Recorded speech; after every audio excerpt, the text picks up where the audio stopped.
اب ہم اگر اس چیز کو سمجھ گئے، ایک شارٹ بیک گراؤنڈ لے لیا ہم نے ذوالقرنین کے بارے میں، تو آئیے ہم ذوالقرنین کے پہلے سفر کی طرف چلتے ہیں، جہاں انہوں نے سورج کو ایک کالے کیچڑ میں ڈوبتا ہوا دیکھا، اور ایک قوم تھی اس وقت جو اپنے ہلاکت وقار میں تھی۔ ایک اور بات رہ گئی جس کو میں پوائنٹ آؤٹ کر دوں، پہلے اس کے سفر میں آؤں۔ یہود کے جو علماء تھے انہوں نے ذوالقرنین کے بارے میں سوال کیا تھا، وہ کچھ جانتے تھے ذوالقرنین کے بارے میں۔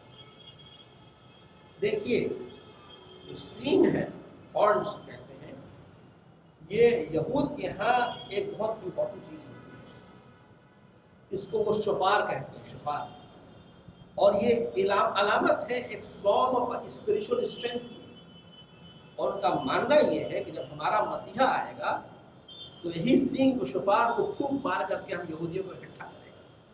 تو سینگوں کی یہودیوں میں ایک بہت ہائی امپورٹنس ہے، اور یہی وجہ ہے کہ جو سوال کیا یہود کے علماء نے روح کے متعلق، ذوالقرنین کے متعلق، تو ان کو پتہ تھا اس کے بارے میں، اور یہی وجہ تھی انہوں نے سوال کرنے کا۔ یہود کے علماء نے تو صرف ایک سوال کیا تھا کہ ذوالقرنین کے بارے میں پوچھ کیا ہو، قرآن پاک و تفسیر کے ساتھ ذوالقرنین کے پورے سفر کو بیان کر دیا، اور آغاز ہوتا ہے یسألونک ذوالقرنین، کہ وہ پوچھتے ہیں ذوالقرنین کے بارے میں۔ یہ سورہ کہف کی آیت نمبر 85 سے 88 تک میں آتا ہے، ان کے پہلے سفر کا ذکر کہ ذوالقرنین پہنچے ایک ایسی جگہ جہاں انہوں نے سورج کو ایک کالے کیچڑ میں ڈوبتا ہوا دیکھا، عین الحمیہ کا لفظ آیا ہے، اور ایک قوم تھی جو اپنے ہلاکت اور بربادی کی طرف جا رہی تھی اور بے بس لاچار تھی۔ اس لفظ کو سمجھتے ہیں پہلے، عین الحمیہ۔ سورج غروب اس دنیا میں نہیں ہو سکتا ہے۔ مان لیجئے کہ ابھی رات ہے تو امریکہ میں ڈے، ارے امریکہ میں ڈے ہے تو عرب کنٹریز میں رات ہے۔ کوئی جگہ اس دنیا میں نہیں ہے جہاں سورج غروب ہو جائے، کیونکہ ایک طرف سورج غروب ہوتا ہے تو ظاہر بات ہے دوسری طرف سورج نکلتا ہے۔ اب اس لفظ کو سمجھتے ہیں عین الحمیہ، یہ لفظ ہے کیا؟ عین کہتے ہیں آگ کو، اور حمیہ کے دو معنی ہیں، ایک ہے گرم کالی کیچڑ، اور گرم آگ، black hot mud and hot fire. سورج آیت نمبر 86 میں آتا ہے کہ سورج غروب ہو گیا، گویا جذب ہو گیا ایک جگہ۔ اگر اس پورے کانٹیکسٹ کو لیتے ہیں اس معنی میں، تو ہوگا کہ آگ کی شکل میں ایک انتہائی گرم ٹینس جگہ جس میں جذب کرنے کی طاقت ہو۔ A fire which is dense black and has the power to engulf۔ کون جگہ ہو سکتی ہے؟ کائنات میں صرف ایک ہی جگہ ہے، وہ ہے دا بلیک ہول۔ یہ بلیک ہول ہے کیا؟ اس کے بارے میں جاننے کی کوشش کرتے ہیں۔ یہ آج سے 50 سال پہلے دو ایسٹرونامر تھے، پال مرڈن اور لوئس ویبسٹر، انہوں نے اس کو ڈسکور کیا تھا 1971 میں، اور اس کا فائل نیم تھا سگنیکس X1، بلیک ہول۔ نواب شجاع الدولہ نے کچھ انگریزوں کو پکڑ کر کے ایک کال کوٹری میں بند کر دیا تھا، اور وہ رات کوئی بھی انگریز اس کوٹری سے نکل نہیں سکا، اور سب مر گئے۔ اسی پہ انگریزوں نے اس میسیکر کا نام رکھا تھا دا بلیک ہول میسیکر، اور وہیں سے آیا یہ نام دا بلیک ہول۔ یہ بلیک ہول ہوتا کیا ہے؟ ایک شخص تھا جو کسی باغ میں بیٹھا ہوا تھا، اور ایک پیڑ سے ایک سیب آ کر کے نیچے گر جاتا ہے۔ وہ شخص بہت حیران ہوتا ہے، سوچنے لگتا ہے کہ آخر یہ چیز نیچے کیوں گری، اوپر کیوں نہیں چلی گئی۔ سوچتے سوچتے وہ لا آف گریوٹی کو ریلائز کر لیتا ہے۔ آپ سبھی اس شخص کو جانتے ہوں گے، sir Isaac Newton. Person derive the law of gravity, بتایا اس نے کہ لا آف گریوٹی کیا ہے۔ یہ لا آف گریوٹی ہے کیا؟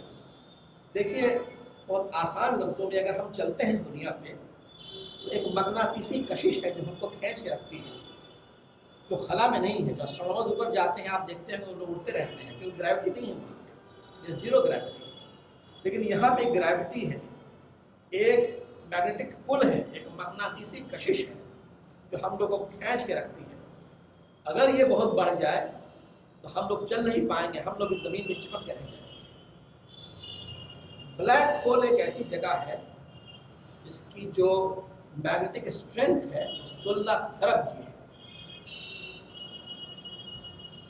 جو بھی سیارہ، جو بھی ستارہ اس کے سامنے سے، اس کے بغل سے، اس کے داہنے بائیں کہیں سے بھی گزرتا وہ کھینچ لیتی ہے اپنی طرف، جذب کر لیتی ہے. اور شاید ذوالقرنین کا جو پہلا سفر تھا وہ خلا کا سفر تھا، جہاں انہوں نے سورج کو، سیارے کو بلیک ہول میں جاتے ہوئے دیکھا. اس فینومینن کو ذوالقرنین نے دیکھا.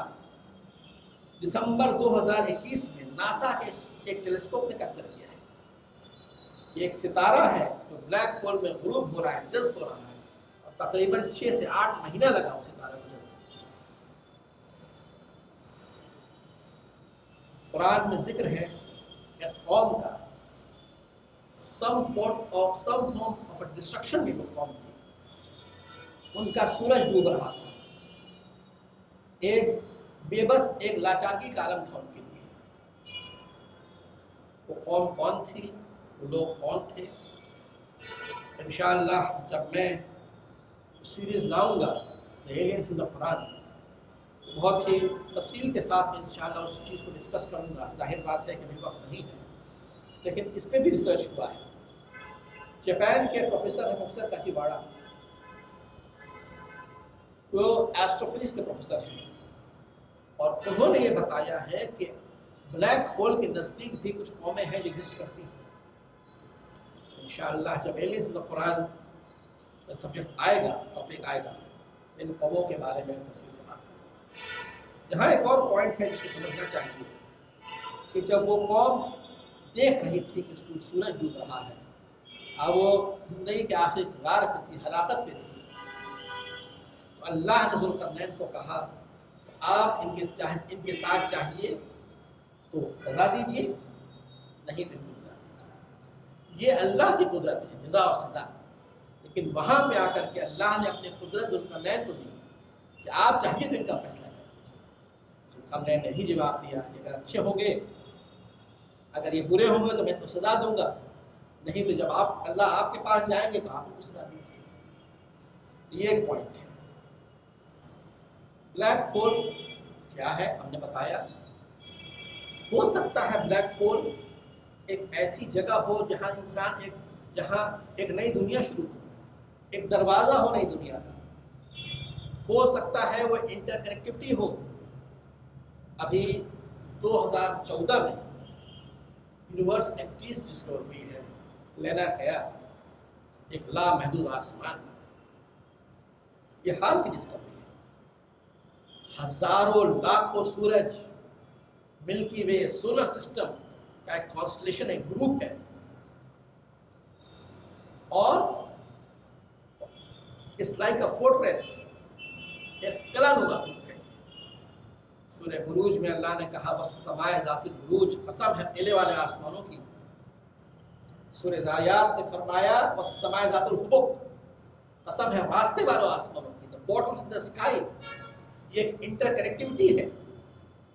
ظاہر سی بات ہے کہ جیسے سے سائنس ترقی کرے گی، اسکن کا شفات آئیں گے اور نئی نئی ایجادیں ہوں گی، قرآن کی حقیقت اور سامنے کھل کے آئے گی. کہا قرآن نے سنورہم آیاتنا فی الآفاق وفی انفسہم حتی یتبین لہم الحق، کہ ہم ان قریب آفاق انفس میں ان کو دکھائیں گے کہ ان کو ماننا پڑے کہ ہم کیا ہے.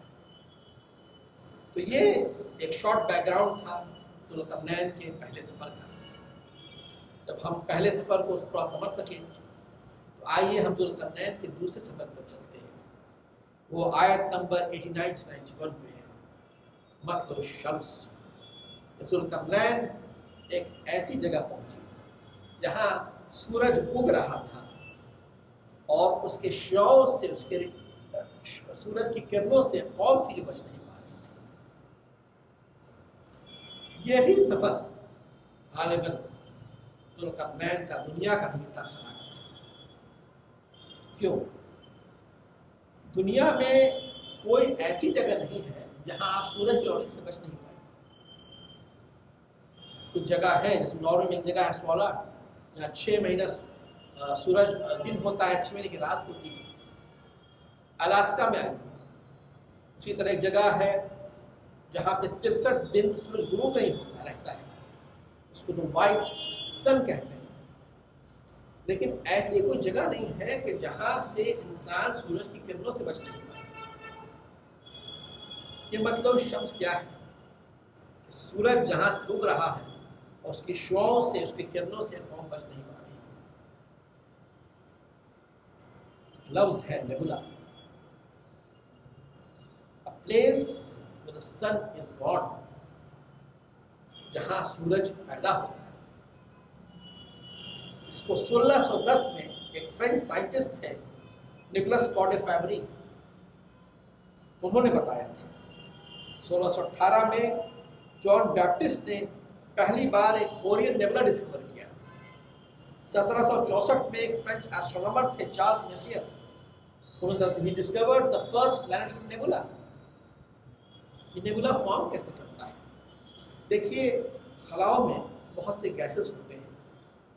ایک گیس ہوتی ہے ہائیڈروجن، ایک گیس ہوتی ہے ہیلیم۔ یہ سب کلاؤڈز مل جاتے ہیں آپس میں، گیسز، اور ان کے درمیان ایک تھرمو نیوکلیئر فیوژن ہوتا ہے۔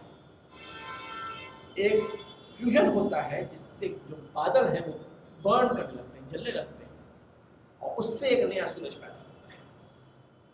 جب وہ سورج پیدا ہوتا ہے اس کا جو ٹیمپریچر ہوتا ہے 1.5 crore degree centigrade temperature ہوتا ہے۔